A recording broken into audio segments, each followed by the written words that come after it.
देखिए कक्षा 12 विषय संस्कृत रघुवंश महाकाव्यम।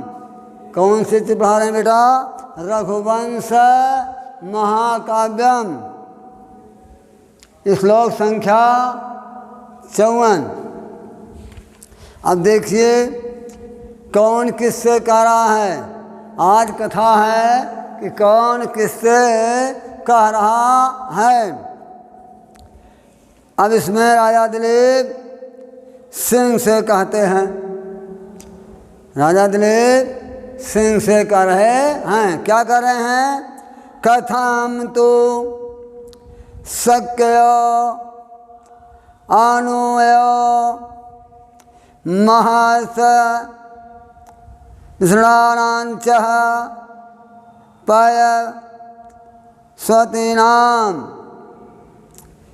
इमानवम सुलभेय रुदजातु प्रहतम तो अस्मायम।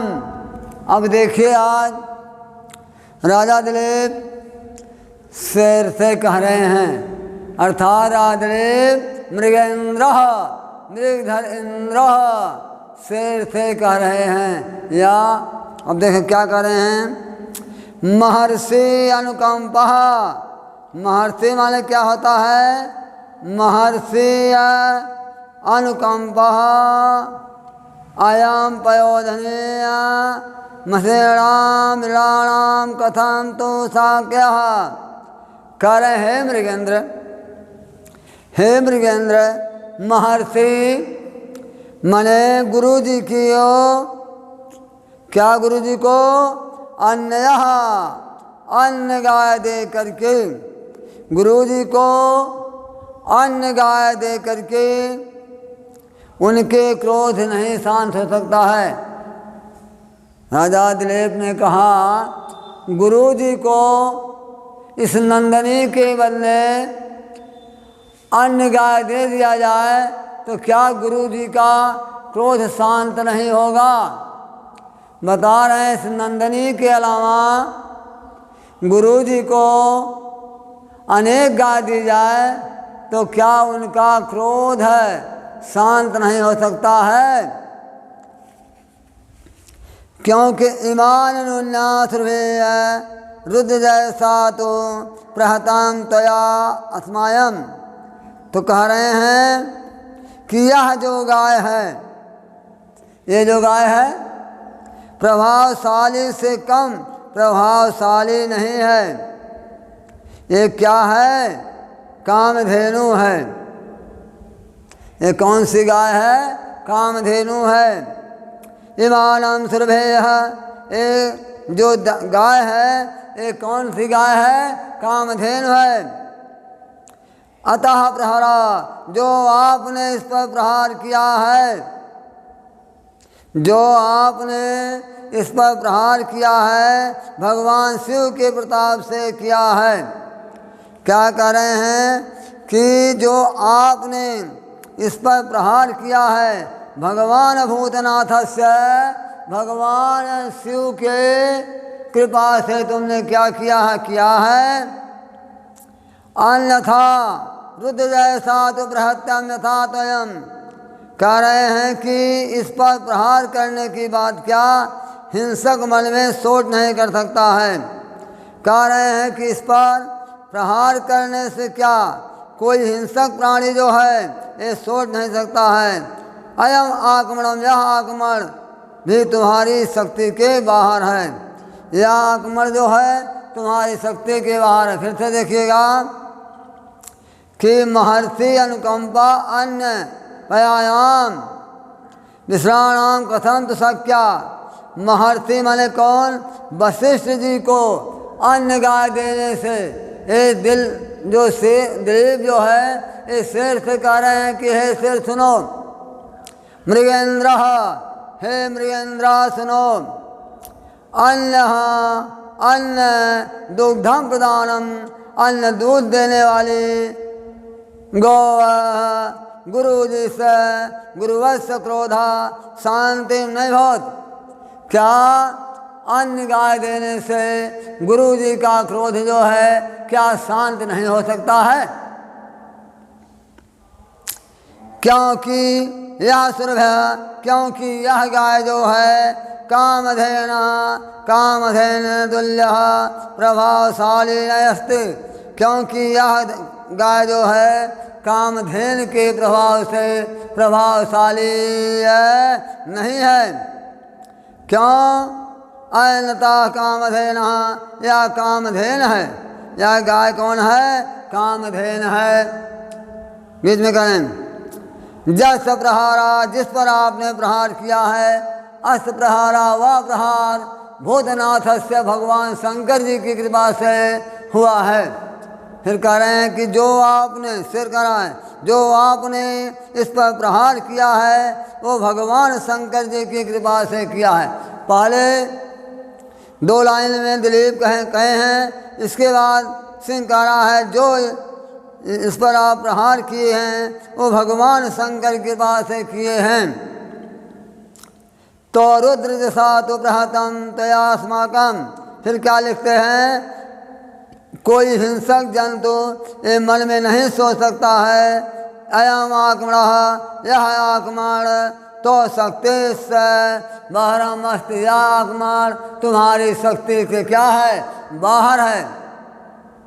कह रहे हैं अदले सिंह से कह रहे हैं कि अन्य गाय देने से क्या गुरु जी का क्रोध शांत नहीं हो सकता है? जो इस फिर कह रहे हैं कि जो आपने प्रहार किया है वह भगवान शिव की कृपा से किया है, अथा ये हिंसक जंतु कोई मन में नहीं सोच सकता है कि यह आक्रमण तुम्हारी शक्ति के बाहर है। ये जो आपने नंदिनी पर आक्रमण किया है ये तुम्हारी शक्ति से क्या है? बाहर है। आगे देखेंगे। अब इसमें क्या कह रहे हैं कि सेयम स्वदेहाप निष्कर्मेण नया मया मोचितां भवन्तः न प्राण स्वदजात थेयम भवता से मुने क्रिया अर्थो है। अब बता रहे हैं सायम स्त्रीलिंग है, इसमें स्त्रीलिंग का प्रयोग किया गया है नंदिनी के बारे में। सा माने वह, सा माने वह,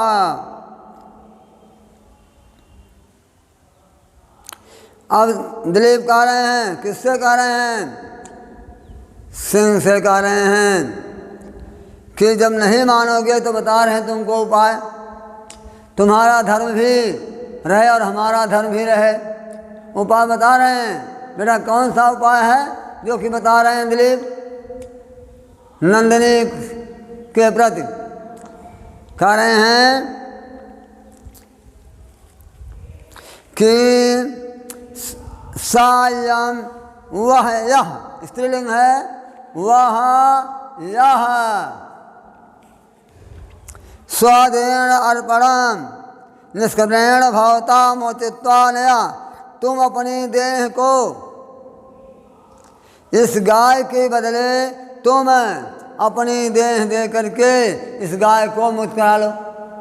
और राजदेव कह रहे हैं कि हे शेर, हे मृगेंद्र, अगर आप हमारी बात नहीं मानते हैं, अगर आप हमारी बात को नहीं मानते हैं तो एक आपको उपाय बताता हूँ, उसको सुन लीजिए।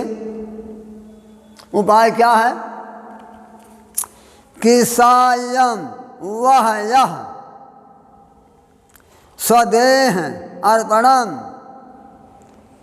निष्कय भवता मोचितम नया, तुम अपने शरीर को इस देह के बदले दे दो और गाय को क्या कर लो? मुक्त करा लो।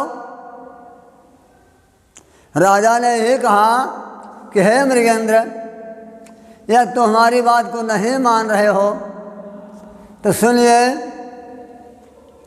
सायम स्वदेह अर्पणम निष्का भवता मोचितम नया, तो अपने देह की, अपने शरीर की इस गाय के बदले में मुझे दे दो और इस गाय को क्या करो, मुक्त करा लो भैया। अपने शरीर को इस गाय के बदले में दे दो और अपने शरीर को क्या करो, मुक्त करा लो, मैं तुमको छोड़ दे रहा हूँ। लेकिन आगे क्या है, एयं त्वं प्रणः विहता नातयत मुनि क्रियार्थं चाल्वतः भवति। और कह रहे हैं मेरे इस कार्य में, मेरे इस कार्य को करने में क्या होगा, आपका व्रत भी चलेगा, आपका व्रत भी नष्ट नहीं होगा और गुरु जी की क्रियाएं भी नष्ट नहीं होगी। राजा दलीप सिंह से कह रहे हैं कि हे सेठ, जो बैठे हैं नंदिनी पर सवार हैं, वो कह रहे हैं कि इस अपने शरीर की रक्षा के लिए इस गाय को तुम दे दो। गाय को, इस गाय को दे दो, और गाय को देने का मतलब क्या है, गाय के बराबर मांस को दे दो, जिससे आपका जस भी चले और आपको भोजन भी मिल जाए और गुरु और गाय से दूध देने वाले गुरु की क्या हो जाए, क्रिया भी पूर्ण हो जाए। बहुत अच्छी बात कर रहे हैं।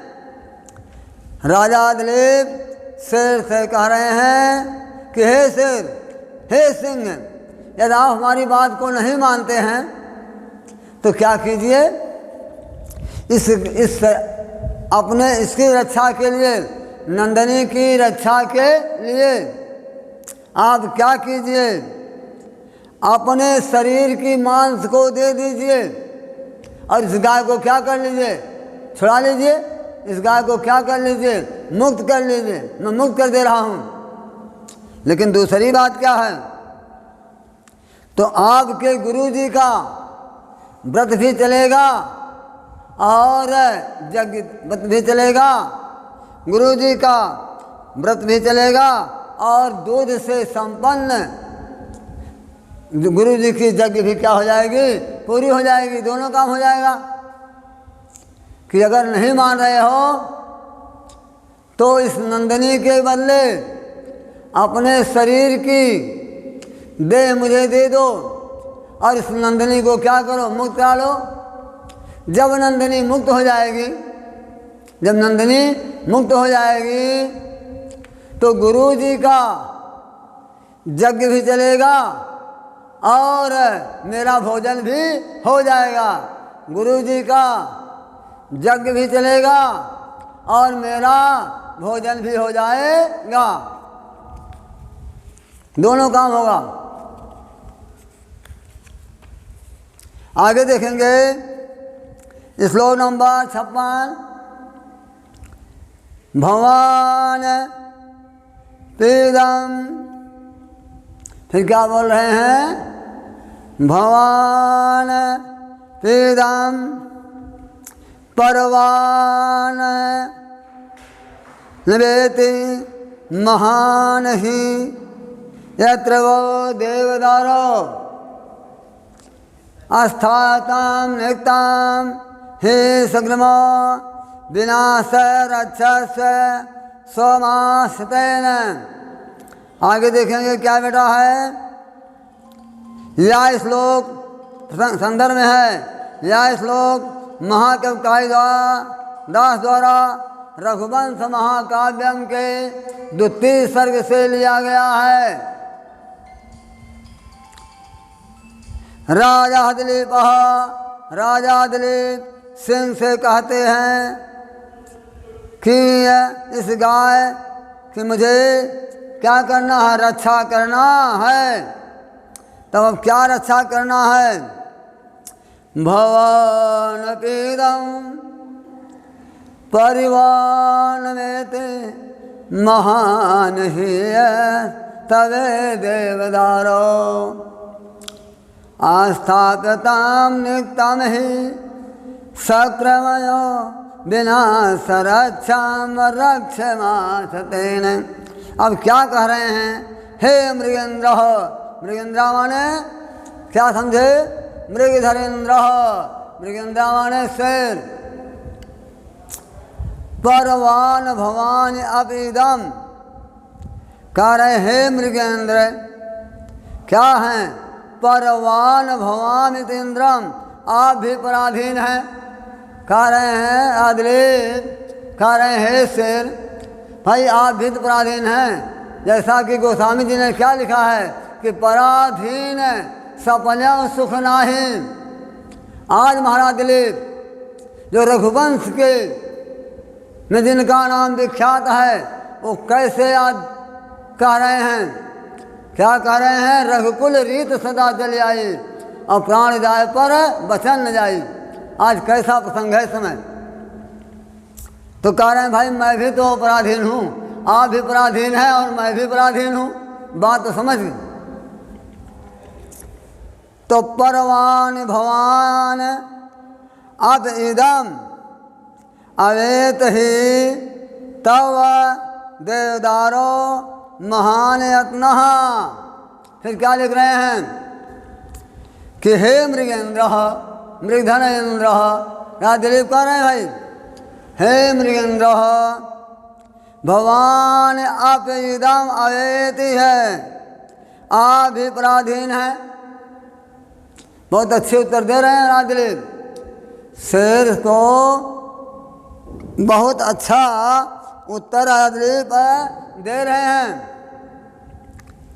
कि क्या दे रहे हैं कि भाई देखो मैं शंकर जी का अंचर हूँ और आप भी नंदनी को चराने आए हैं, तो आप भी अपने गुरु जी के सेवक हैं और मैं भी शंकर जी का सेवक हूँ। तो बताइए मैं क्या करूँ? मैं भी परेशान हूँ, आप भी परेशान हैं, दोनों तो सेवक हैं ना।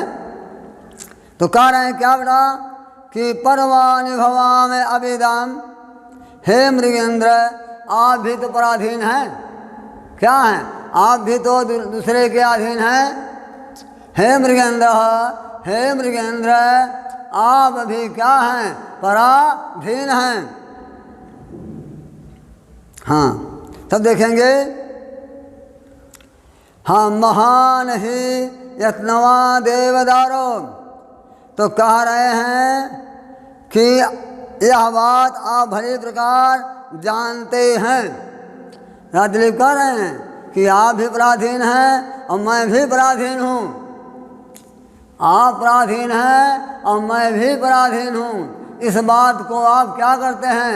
भली भांति जानते हैं। इसमें कोई छिपावट नहीं है। फिर क्या लिखते हैं? रक्षा विनाश स्वयं अक्षतेन निग्रह अग्रम स्थातुम न शाक्यम। तो क्या है? आप मने भवतः आप इस देवदार की रक्षा के लिए अधिक प्रयत्नशील हैं।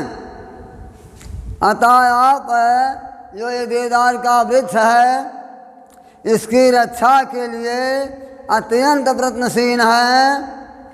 तो रक्षण वस्ताम नष्ट करताम, तो रक्षा करने वाली वस्तु को अगर स्वयं रक्षा ना कर सकें, ऐसा करते समय चोट ना लगे, तब स्वामी के आगे कैसे जाया जा सकता है।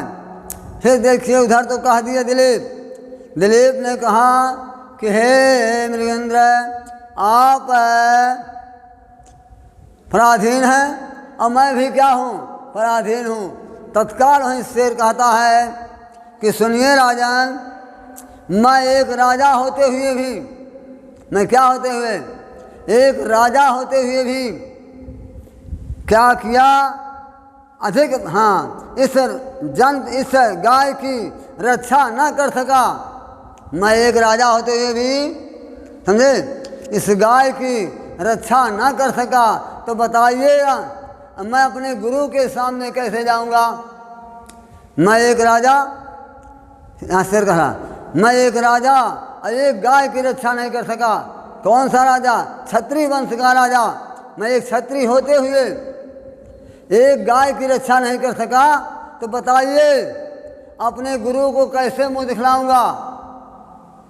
मैं क्षत्रिय वंश का राजा, आप हैं, मैं क्षत्रिय वंश का राजा, अगर एक गाय की रक्षा नहीं कर सका, तो बताइए अपने गुरु को कैसे मुंह दिखलाऊंगा? अपने गुरु को कैसे मुंह दिखलाऊंगा? नंदिनी पर बैठा शेर कह रहा है कि हे, दिलीप पहले कहे कि हे मृगेंद्र, आप भी पराधीन हैं, मैं भी पराधीन हूँ।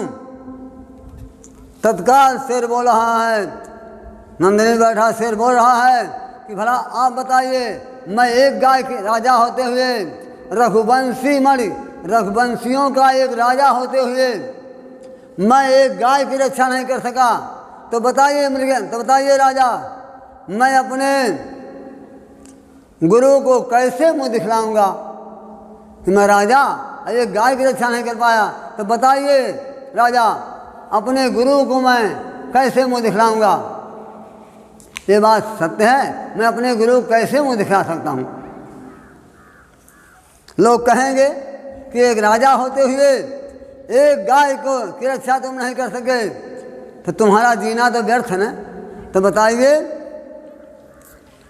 हे राजन, आप भी, फिर कह रहा है दिलीप, हे राजन, आप भी पराधीन हैं, मैं भी पराधीन हूँ। तत्काल शेर बोलता है कि हे राजन, आप सोचिए, मैं एक राजा होते हुए भी एक गाय की रक्षा नहीं कर सका, तो बताइए राजन, मैं अपने गुरु को कैसे मुंह दिखलाऊंगा? इतना मस्त श्लोक है, आप लोग पढ़ेंगे तो। अब श्लोक नंबर 57 देखिए, 5 पढ़ाते हैं कि मैं ही त्रयतेव चेन्तहं जसः शरीरे भव में दयालु एकांत वृद्धस्य मैदाना पिंड बचना खलु भौतिकेषु। अब क्या बोल रहे हैं भैया? इस श्लोक नंबर 57 में बड़ी अच्छी कथा है। कह रहे हैं कि सुनो मृगेंद्र, अगर आपको एक बात मैं बताता हूँ, अगर अच्छा लगे तो कहें। शेर ने कहा, राजन कहिए कौन सी बात है? नंदिनी पर शेर सवार है। हे मृगेंद्र, नंदिनी परीक्षा ले रही है अपने गुरु, अपने शिष्य की। हे गुरु, बता रही है कि माँ पे हम तो अहिंसा। हे मृगेंद्र, के मापि अहम तो अहिंसा, मैं आपको अपनी समझ में आयद है। आप समझ कर रहा हूँ, आप मेरी बात को नहीं मान रहे हैं।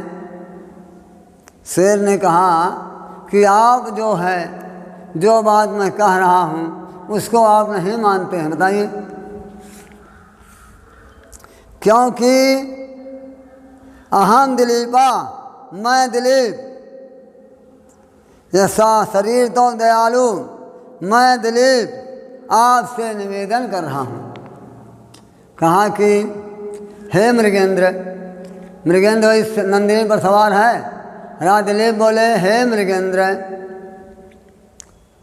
हे मृगेंद्र, अहम तो अहिंसा, आप को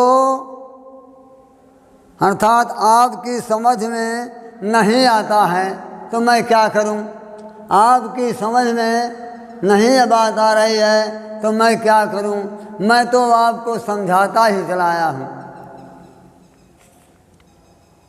लेकिन आप मेरी बात को सुन लीजिए। दिलीप कह रहे हैं, मृगेंद्र, आपको मैं समझा रहा हूं, लेकिन आप मेरी बात को नहीं मानते हैं, तो आखिरी में मेरी एक बात तो सुन लीजिए, मेरी एक बात तो सुन लीजिए। जसः यत चेत मंजसा शरीरे दयालु भव। आप तो जस रूपी शरीर की रक्षा कीजिए। शेर ने, मृगंडादिलेप ने कहा कि हे शेर, मैं आपको समझा रहा हूँ, आप मेरी बात को नहीं मान रहे हैं, तो भाई एक बात कहता हूँ, आपसे निवेदन करता हूँ। अहम माने हम माने मैं, भवतस् माने आपसे, निवेदन मैं निवेदन करता हूँ। अब मैं आपसे क्या कर रहा हूँ? निवेदन कर रहा हूँ। कौन सा निवेदन है? आप दयालु, आप बड़े दयालु हैं। क्या हैं? आप बड़े दयालु हैं। देखिए क्यों कहा कि क्षत्रिय वंशज से, क्षत्रिय के राजा लोग जो होते हैं वे बड़े दयालु होते हैं। तो उन्होंने कहा कि आप क्या हैं? बड़े दयालु हैं। लेकिन और क्या हैं? करुणानिकम, आप करुणा के सागर हैं। आप क्या हैं? करुणानिकम माने होता है बेटा करुणा के सागर हैं। और क्या करें? आप करुणा के सागर हैं।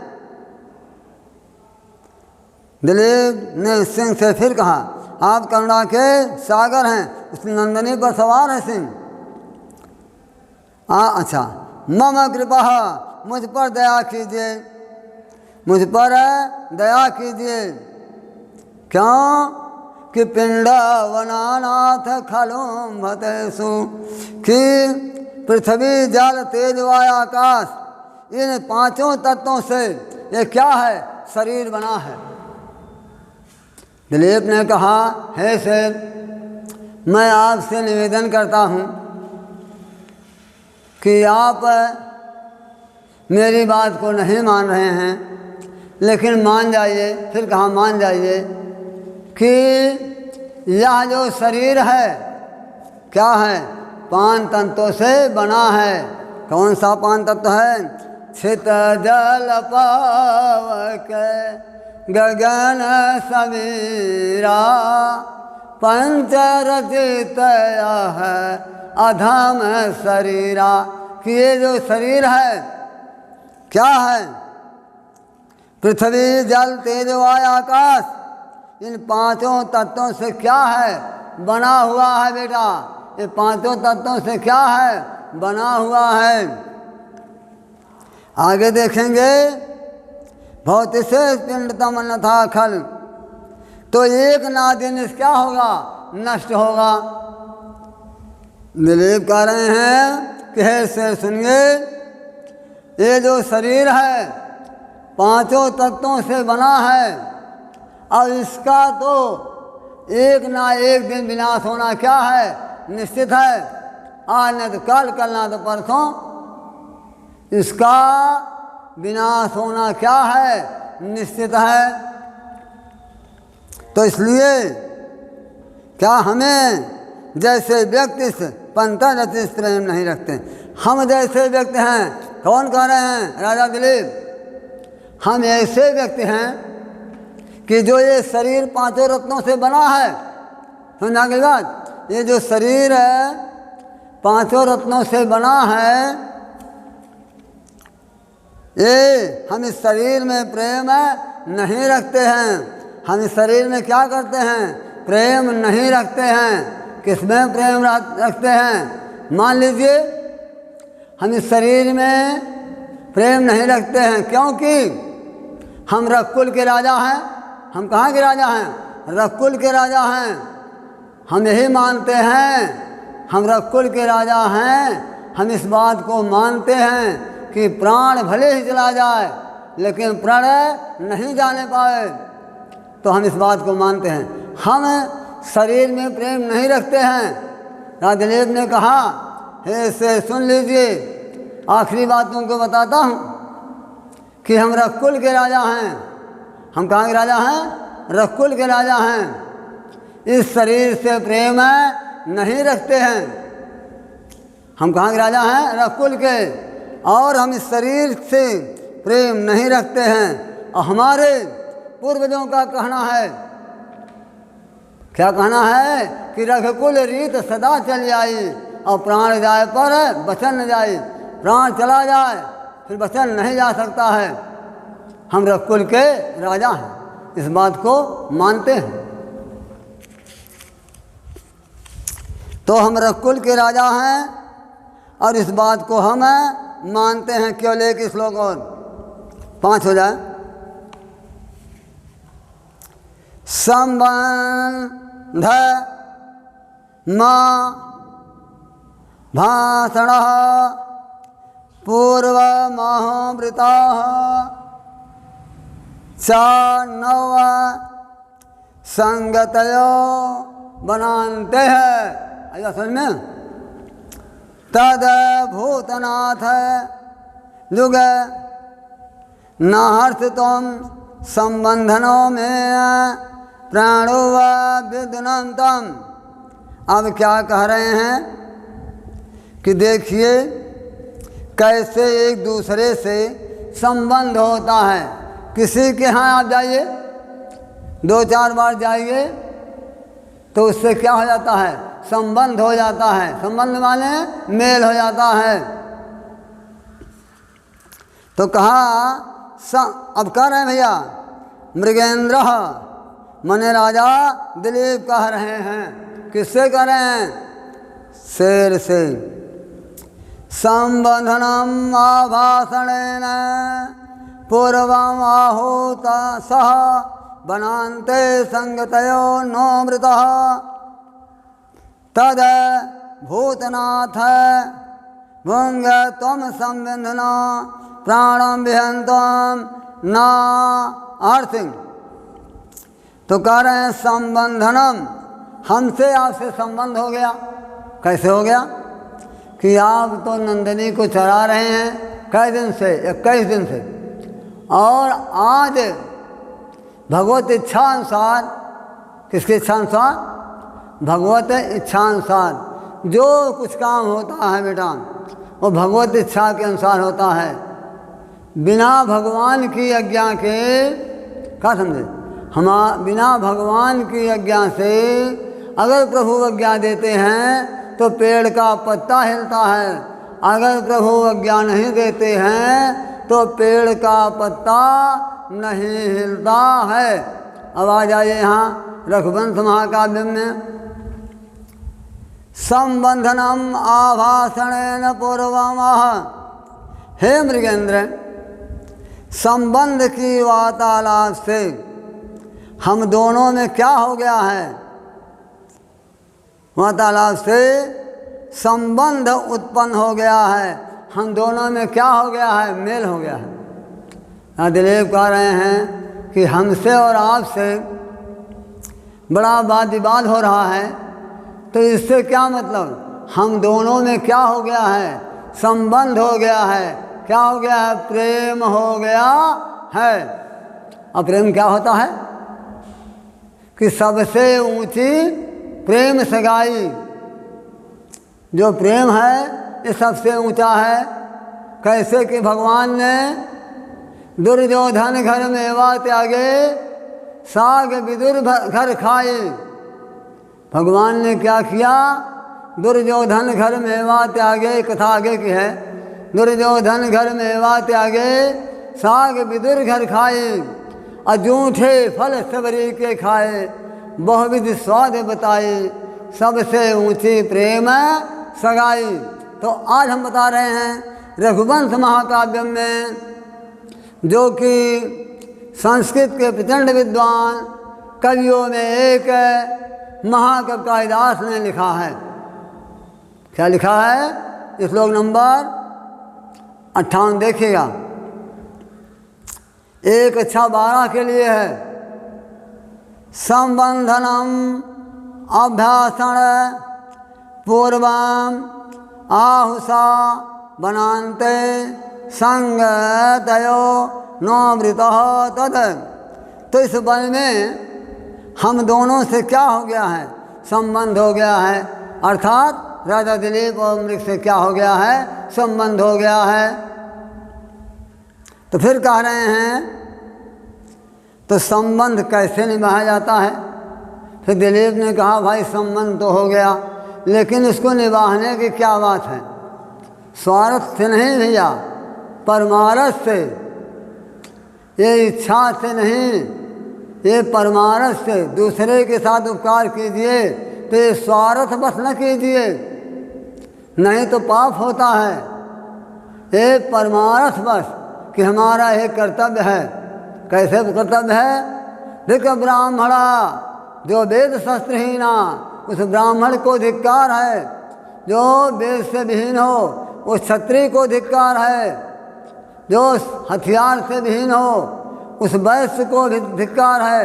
जो अपना पेट न पाल सके उस शूद्र को धिक्कार है। जो कि सबके सामने नतमस्तक ना हो। लेकिन बात क्या हो गई है? सब उल्टा हो गया है। अब बता रहे हैं आज की कथा। संबंधनो आभस पूर्वमहं स बनान्ते संगदयो। तो इस वन में राजदीप कह रहे हैं भैया, इस वन में हमारा और आपका कैसे क्या हो गया है? संबंध हो गया है। संबंध माने मेल हो गया है। कैसे मेल हो गया? बातचीत करते हुए। तो हमारा कर्तव्य क्या होता है? हमारा कर्तव्य क्या होता है? संबंध तभी हो सकता है जब हम दोनों के बीच में मिलन हो जाए। दिलीप कह रहे हैं कि हम दोनों में तो भाई प्रेम हो गया है, लेकिन संबंध तभी सिद्ध हो सकता है कि हम दोनों में क्या हो जाए? मेल हो जाए, तब तो ठीक है। अगर मेल नहीं हुआ तब संबंध ठीक है नहीं है। तो कहते हैं इसका सारांश यही है कि हम दोनों में क्या हो जाए। दिलीप कह रहे हैं हम दोनों में क्या हो जाए? मेल हो जाए तो संबंध चलेगा। आज एक में मेल होगा तब ना ठीक चलेगा। तो फिर सुन लीजिए, हे भूतनाथा, तो हम दोनों आपस में मित्र बन गए। यहाँ दिलीप कह रहे हैं कि हम दोनों आपस में क्या हो गए? अब मित्र हो गए। कहने का मतलब एक मित्र दूसरे मित्र की बात को सुनता है। भगवान राम ने कहा क्या है? अरे जेन मित्र दुख है होई दुखारी, तिन्हई बिलोकत पातक भारी।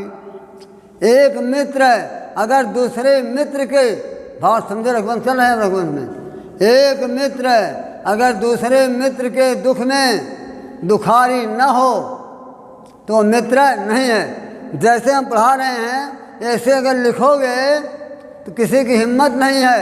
गारंटी के साथ कहते हैं 8 नंबर में 7 नंबर जरूर देगा, लेकिन इसको छोड़ना ना। उदाहरण सहित लिखना तो समझ जाएगा कोई अध्यापक ने पढ़ाया है। तो तदभूतनाथ जुग निहतम संबंधना में प्राणम विद्वनम। तो समझ लीजिए हमारे क्या हो गए हैं? हम दोनों आपस में क्या हो गए हैं? मित्र हो गए हैं। तो क्या है? मित्र मित्र की बात सुनता है, जैसे हमने पहले बता दिया है। मित्र मित्र की बात सुनता है। इसलिए हे भूतनाथ अंतरा, हे भूतनाथ के अंचर, हे भूतनाथ के अंचर अर्थात हे भगवान शिव के अंचर, मुझ संबंधी की प्रार्थना आप क्या कीजिए, आज स्वीकार न करना। हम आपके मित्र हो गए हैं और हे शंकर जी के अंचर, हमारी प्रार्थना को आप जो है अस्वीकार न करना, अर्थात मेरी प्रार्थना को आप मानना। भगवत इच्छानुसार वाणी को विराम।